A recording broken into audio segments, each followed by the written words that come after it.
최근 교회 성장 연구소의 설문조사 결과를 보게 되어졌습니다. 거기에 보니까 새해에 당신은 새해를 얼마만큼 기대하십니까? 하는 질문에 성도들이 한 분 한 분씩 대답을 하였습니다.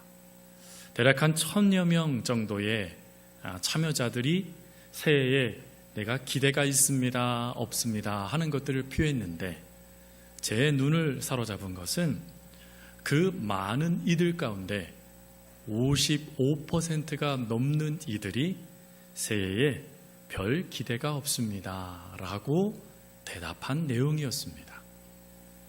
여러분들은 어떠세요? 새해 기대가 있으십니까? 이 또 말씀을 앞에 들었으니 없다고는 못할 것 같고, 있습니다 하셨겠지만, 사실 새해인가? 정말 새해가 맞나? 하는 생각을 사실 갖게 되는 게 바로 오늘 이 설문에 나와 있는 별 기대가 없습니다 하는 모습과 같은 모습으로 우리 글 가운데 나타나는 모습이 아닐까 하는 생각을 갖습니다. 분명히 새해를 맞이할 때는 기쁨이 있었습니다. 그러나 시간이 지날수록 정말 새해가 맞나 하는 생각 가운데 별 기대가 없다 하면서 포기해버렸던 그런 모습들 말이죠. 그러면서 이 설문에 이런 이유들을 달아놨습니다. 기도했지만 응답받지 못한 기억, 그리고 수십 년을 믿어도 변하지 않는 나에 대한 실망, 그리고 더 나아가서 반복되는 신앙생활의 피로감이 새해에 대한 기대감을 사라지게 만들었다라는 것입니다. 그리고 그러한 내용의 결론으로 무엇라고 적어져 있냐면, 많은 성도가 점점 더 무기력해지고 있다라고 기록해 놓았습니다.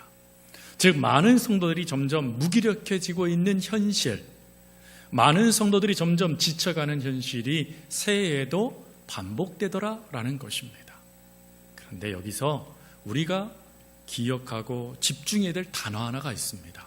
그것은 무기력이라는 단어입니다. 이 무기력이라는 이 단어는 피곤함 또 우울함, 그 내용과는 조금 다릅니다. 신학적으로 이 우울함, 무기력처럼 느껴지는 이 모습을 신학적으로 고민했던 한 교부 집단들이 바로 사막의 교부들이었어요. 도대체 왜 예수님을 믿으면서 우리는 이렇게 무기력에 빠지는가? 왜 예수 그리스도를 믿고 있으면서 우리는 이렇게 무기력 가운데 하나님을 놓치고 있는가를 고민하다, 이것을 한 단어로 이렇게 표현했습니다. 아케디아라고 말이죠. 이 아케디아라는 이 단어의 의미는 이렇습니다. 영혼의 한낮, 하나님의 은혜가 가장 밝게 비치는 시간임에도 불구하고 영혼이 마비되어 아무런 감각도 기대도 없는 상태, 그것이 아카디아라는 단어의 뜻이랍니다. 즉, 하나님의 은혜가 사라진 게 아닙니다. 하나님의 은혜는 여전히 부어지고 있습니다. 그런데 중요한 것은 내가 그 하나님의 은혜에 마비되어 버렸다, 무감각해지고 말았다, 어느 기대도 없는 상태가 되고 말았다. 그걸 뭐라고 표현했냐면 무기력이다라고 표현을 했습니다. 그래서 이 내용을 또 받아서 토마스 아퀴나스 신학자는 이렇게까지 이야기를 했어요. 하나님의 선하심을 슬퍼하는 죄, 그게 바로 아케디아이다 라고 말이죠. 즉, 이 아케디아, 무기력이라는 이것이 사실은 하나님의 선하심, 그 하나님의 은혜를 놓치는 죄다라고 이야기하더라라는 것입니다. 실제로 여러분, 우리들 가운데 왜 하나님에 대한 기대감이 사라집니까? 왜 하나님의 그 은혜가 우리에게 주어지고 있음에도 불구하고 그 은혜에 우리가 제대로 반응하지 못합니까? 여기에는 바로 그 은혜, 하나님에 대하여 무감각하게 만들어버리는 죄의 영향력이 있기 때문이라는 것이에요. 그래서 이런 죄의 영향력 안에서 우리는 상황을 해석해 나아갈 때, 하나님의 은혜로도 소용없구나 라는 결론에 이 죄라는 것이 도출되도록, 그 결론에 다다르도록 우리를 만들어버린다, 왜곡시켜버린다라는 것이 이 죄의 문제라는 것입니다. 그러나 오늘 본문은 이렇게 우리가 죄가 만든 이런 무기력, 그리고 점점점 하나님의 은혜에 대하여 어떤 것도 갈망하지 않는 우리들에게 완전한 그 감옥의 문을 열고 무기력이 아닌 새로움, 무기력이 아닌 삶의 의욕, 열정을 가지고 이 새해를 하나님의 은혜를 누리는 날로 바꿀 수 있다라고 말씀을 합니다. 그러면서 그 방법과 그리고 그렇게 했을 때 하나님이 우리에게 주시는 은혜를 무엇인가에 대하여 오늘 이 짧은 한 절 구절에 하나님의 말씀을 우리들에게 전해주고 있습니다. 분명한 것은 우리가 하나님의 이 말씀에 따라 움직이게 됐을 때 나도 모르게 영혼의 그 무관심, 나도 모르게 내 안에 있는 하나님에 대한 그 권태, 그리고 은혜에 대한 무감각에서 벗어나 하나님을 온전히 찬양하며 하나님의 역사를 누려가며 또 하나님의 그 은혜 안에 살아가는 삶을 살아갈 수 있다라고 말씀하시는 거죠. 그러면 사랑하는 성도 여러분, 그 방법이 뭘까요? 특별히 올해 표어가 용서 사랑의 시작입니다 라는 것입니다. 근데 여러분, 용서 그러면 아이고야 올해 또 용서하며 살라는 뜻이구나 라고 생각하시겠죠. 그치요? 그런데 출발이 잘못됐어요. 용서하는 자가 되기 위해서는 내가 용서받은 자라는 것을 먼저 깨닫는 게 중요합니다. 그래서 오늘 본문의 말씀을 가지고 우리가 나눌 용서 사랑의 시작입니다 라는 이 표어의 첫 번째는 우리는 하나님의 용서받는 자가 되어야 됩니다 라는 것입니다. 그러면 하나님의 용서를 받기 위해 우리 어찌해야 되느냐? 첫 번째, 죄를 버리고 돌아와 가야 합니다. 즉 죄는 버리고 하나님께 돌아가야 된다라는 것이에요. 여러분, 무기력해지는 것들을 경험할 때가 있죠. 삶의 무기력, 그리고 또 더 나아가서 영적인 무기력을 우리가 겪을 때 있습니다. 근데 이런 무기력을 겪을 때 그 원인을 우리는 자꾸 어디에서 찾냐면 외부 상황, 외부 조건에서 이 무기력의 원인을 찾습니다. 이것은 이스라엘 백성들의 전형적인 모습이었어요. 지금 이 말씀의 배경은 바벨론 포로로 잡혀있는 이스라엘 백성들을 향한 말씀입니다. 근데 바벨론 포로로 잡혀있는 이들에게요, 이 무기력이 얼마나 강하게 임해왔던지 그 무기력 속에 하나님을 향한 어떠한 기대도 품지 않고 이들이 절망 가운데 그냥 무너져 있었습니다. 근데 그들이 이렇게 무너진 이유를 외적인 것으로 찾았어요. 그래서 그들은 이렇게 얘기했습니다. 에스겔 18장 2절 말씀, 너희가 이스라엘 땅에 관한 속담에 이르기를 아버지가 신 포도주를 먹었으므로 그의 아들의 이가 시다 함은 어찌 됨이냐? 라고 이야기했어요. 여러분, 이건 속담이에요. 아버지가 신포도를 먹었는데, 드셨는데 누가 이가 실이 돼요? 아이가 이가 실이 돼요. 그러니 이건 뭘 의미하는 것이냐면 우리들이 지금 잘못된 이 결과는 내 탓이 아니라 누구 탓이에요? 조상 탓이다라는 것이에요. 즉 바벨론 포로로 잡혀온 이 현실, 바벨론 포로에서 고통당하는 이 고통, 이 모든 결과는 내가 잘못한 게 아니라 조상들이 하나님을 잘못 믿었기에 그 결과로 내가 고통을 당하는 거야 라는 것이 속담이 될 정도로 이스라엘 백성들이 남탓하고 있었다라는 것이에요. 근데 여러분, 이 남탓하는 거 우리도 자주 하잖아요. 조금의 문제가 발생됩니다. 어려움이 발생됩니다. 그러면 즉시 우리는 뭐 합니까? 사회 탓, 나라 탓, 경제가 어려운 탓, 그것도 아니면 저 사람 탓이라고 하면서 끊임없이 우리들도 우리는 피해자로 여기면서 누군가가 그 고통을 나에게 주었어 라고 이야기하며 남탓하는 게 또 우리들의 모습이지 않습니까? 저 사람 때문이야, 저분 때문에 이렇게 됐어 라고 말하는 게 우리들의 전형적인 모습이기도 해요. 그런데 이런 모습에 대하여 이사야 선지자가 이렇게 얘기를 합니다. 오늘 말씀에 너희가 악인이고 너희가 불의한 자다 라고 이야기하더라는 거예요. 즉 조상 탓이 아니라 너희 때문이야 라고 이사야 선지자가 이야기하는 거예요. 더 나아가서 이사야 선지자는 오늘 본문에서 이렇게 말합니다. 너희들이 바벨론 포로가 된 것은 조상만의 문제가 아니라 지금 너희들의 삶과 안, 밖 모든 곳에 여전히 가득한 악, 그리고 그 길을 따라가는 모습, 더 나아가서 불의한 생각으로 말미암아 너희가 이와 같은 고통을 당하는 것이다 라고 이야기하고 있는 것이에요.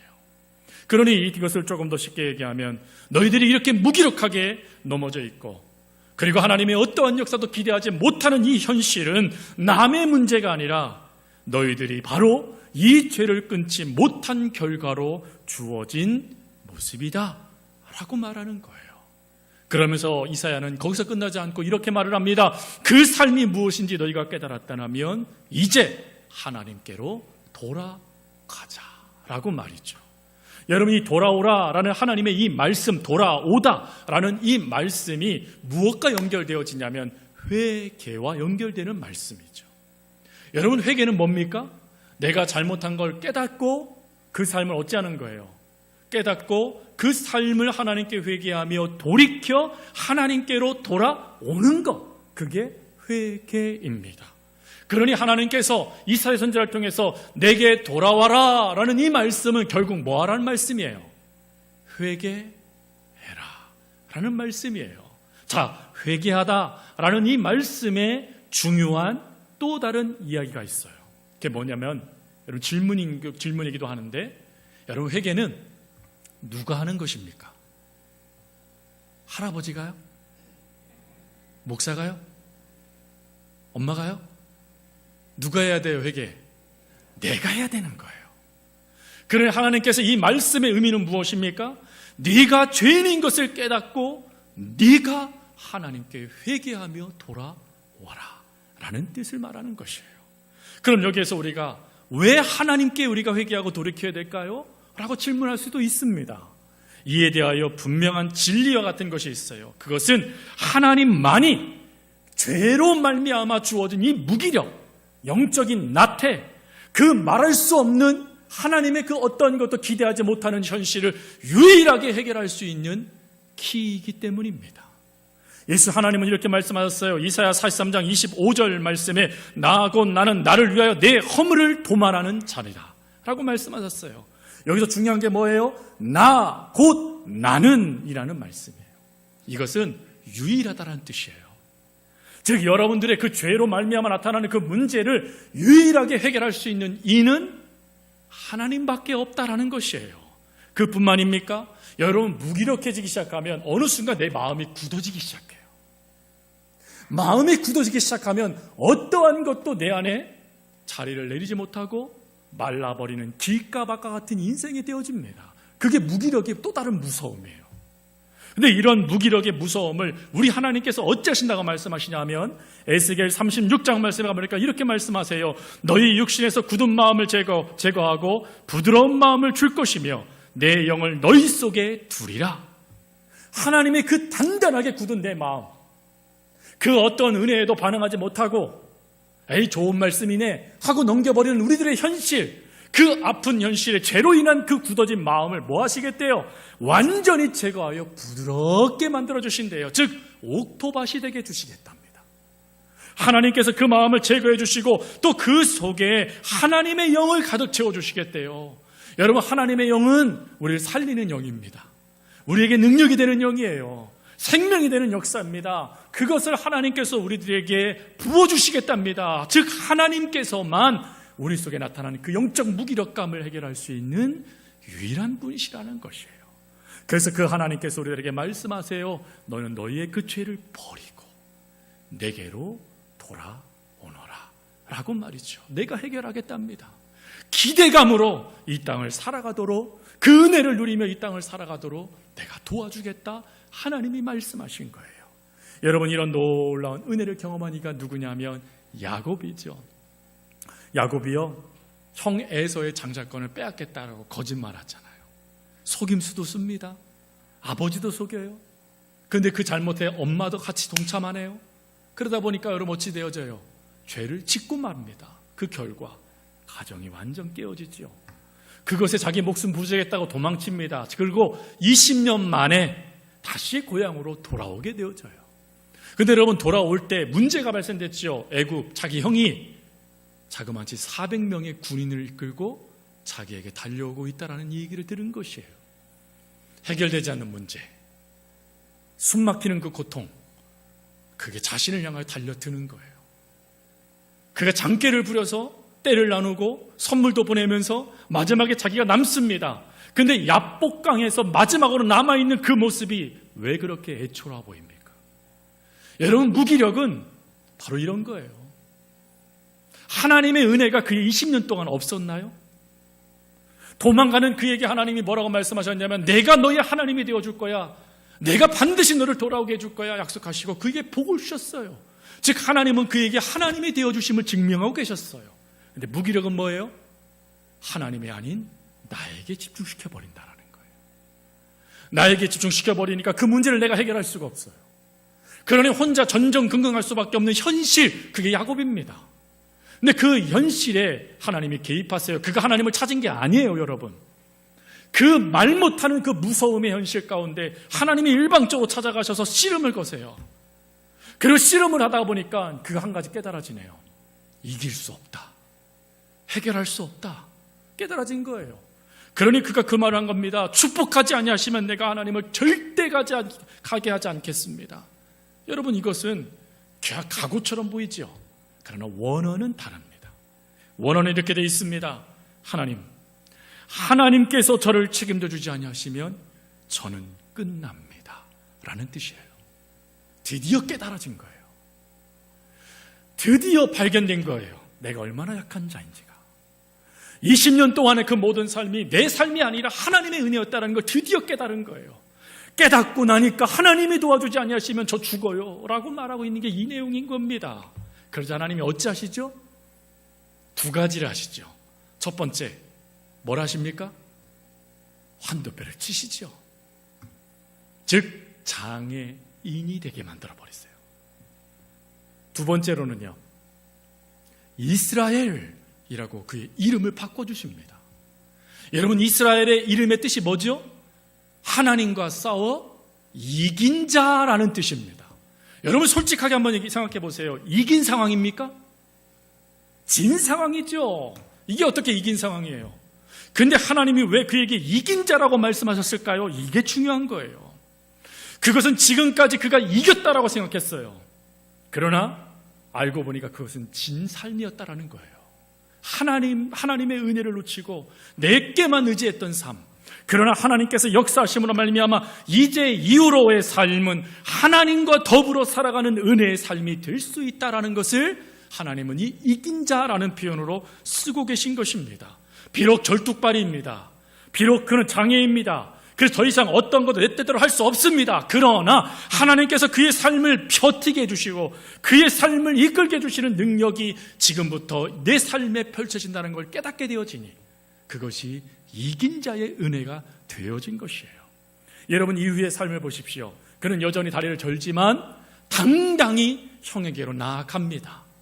당당히 가서 용서를 구합니다. 그리고 하나님의 은혜 가운데 하나님의 축복의 역사를 이어가는 가문이 되어져요. 성도 여러분, 하나님이 여러분들의 삶에도 이렇게 하실 수 있으십니다. 우리의 삶에 끊임없이 무기력하게 만드는 것들이 무엇입니까?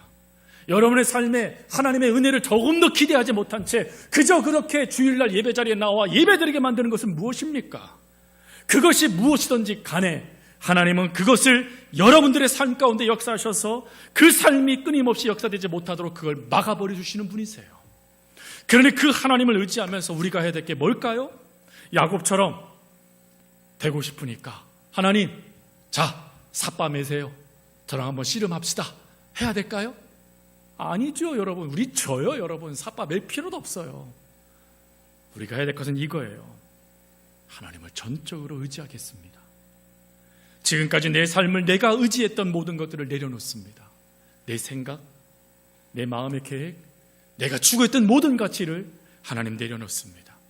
이제 제 인생은 하나님이 다스리시는 인생, 하나님이 책임져 주시는 인생인 것을 나는 믿습니다라고 하며 그 하나님 안에서 나의 삶, 끊임없이 내 삶에 무기력을 주는 그 죄악을 끊어내어 놓는 결정만 하시면 됩니다.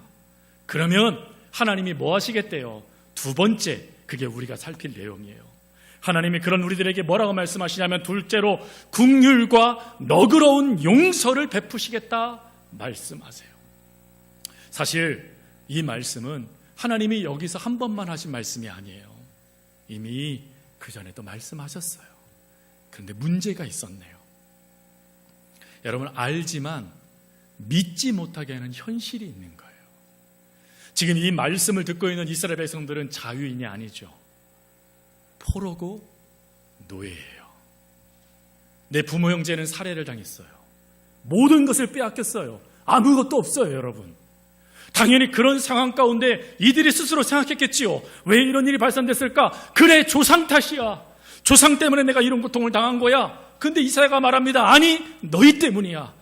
너희들이 하나님 앞에 잘못 섰기에 이 결과가 주어진 거야. 깨달아졌어요. 깨달아졌는데 문제는 이 현실이 너무 큰 거예요. 이 현실이 너무 고통스러운 거예요. 이 현실을 내가 견딜 수가 없는 거예요. 그러니까 어찌합니까? 그 현실 속에 매몰되며 그 현실만을 가지고 해석을 해버려요. 그 해석이 애가 5장 20절부터 22절 이렇게 나와요. 주께서 어찌하여 우리를 영원히 잊으시오며 이처럼 오래 우리를 버려두시나이까? 그 다음에요. 주께서 진정으로 우리를 버려 심히 노하셨나이다. 하나님이 우리를 버리셨다. 현실을 보니까 하나님이 버린 게 맞는 거예요. 이 현실을 보니까 하나님이 나를 버리신 거예요. 왜 버리셨지? 노하셨기 때문이야. 여러분, 하나님이 나를 향해 노하셨대요. 하나님이 나를 향해 노하셨다라는 이 말씀은 또 이런 얘기가 됩니다. 아무리 이사야가 말한 그 말씀이 맞아도 하나님이 노하셨으니 나는 용서받을 수 없어.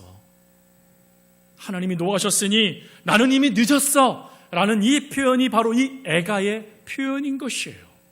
여러분, 여기에서 무기력의 가장 깊은 뿌리를 또 발견하게 되죠. 나는 용서받을 수 없다. 돌아가봤자 소용없다. 이게 죄의 속상임이에요, 여러분. 하나님은 말씀하세요. 지금이라도 내게 돌아오너라. 내가 너희를 용서하여 주겠다. 내가 너희를 너그럽게 품어주며 내가 긍휼의 은혜를 너에게 주겠다. 우리 하나님 말씀하는데 이 무기력을 일으키는 죄의 뿌리는 아니, 이미 너는 늦었어. 하나님이 너에게 이미 노하고 계시잖아. 너를 잊어버렸어. 그러니 너의 관심도 없으셔 라고 그 역사를 믿도록 만들어버린다는 것이죠. 그러나 하나님은 그렇지 않아요. 하나님은 이사야서 44장 22절에 이렇게 말씀합니다. 내가 내 허물을 빽빽한 구름에 사라진같이 내 죄를 안개에 사라진같이 도말하였으니 너는 내게로 돌아오라. 내가 너를 구속하였음이니라. 돌아와라. 그러면 된다. 우리 하나님이 말씀하시고, 그리고 이것을 믿지 못하니까 하나님이 두 단어를 더 이야기하신 거예요. 긍휼 그리고 용서. 이 단어를 다시 얘기한 겁니다. 여러분, 긍휼은 어머니의 최고의 사랑을 뜻할 때 쓰는 표현입니다. 어머니가 아이를 잉태하게 되면 10달 동안 그 배에서 아이를 키우잖아요. 그때 그 아이에게 쏟아지는 본능적인 사랑, 그게 긍휼이에요. 긍휼. 근데 여러분, 어머니의 사랑 정도가 아니에요. 하나님은 이 긍휼을 이렇게 표현하셨습니다. 이사야 49장 15절 말씀. 여인이 어찌 그 젖먹는 자식을 잊겠으며 그들은 혹시 잊을지라도 나는 너희를 잊지 아니하리라. 끝까지 기억하시며 사랑해 주시는 사랑, 그게 긍휼의 사랑이에요. 하나님이 끝까지 사랑하신대요. 하나님이 우리를 잊으셨어. 이 현실을 봐. 잊으셨기 때문에 우리가 이 고통을 당한 거야 라고 말하는 그들을 향하여 하나님의 외침, 아니 나는 너희들을 단 한 시간도 잊은 적 없다 라고 말씀하시는 거예요. 그리고 그 다음에 너그럽게 용서하신다 말씀하세요. 너그럽다라는 이 단어는 넘치도록, 풍성하도록이에요. 즉 하나님은 너를 용서해, 그 정도가 아니라 그 용서받음의 그 역사가 내 삶의 환경을 완전히 넘어서 그 모든 역사를 잊어지게 만들 정도로 풍성하게 하나님이 채워주시는 은혜, 그거를 너그러움이라고 표현한 것입니다. 여러분, 하나님이 그렇게 풍성하게 여러분들의 그 잘못된 현실 가운데 해석되어지는 그 현실을 뛰어넘어 그것이 잊혀질 정도의 그 용서를 하나님이 허락하신대요. 왜요? 왜요?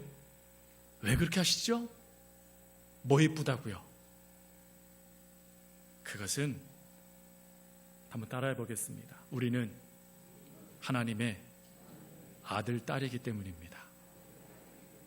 여러분들 자녀들 속 시킬 때 있죠. 아유, 이놈의 웬수들.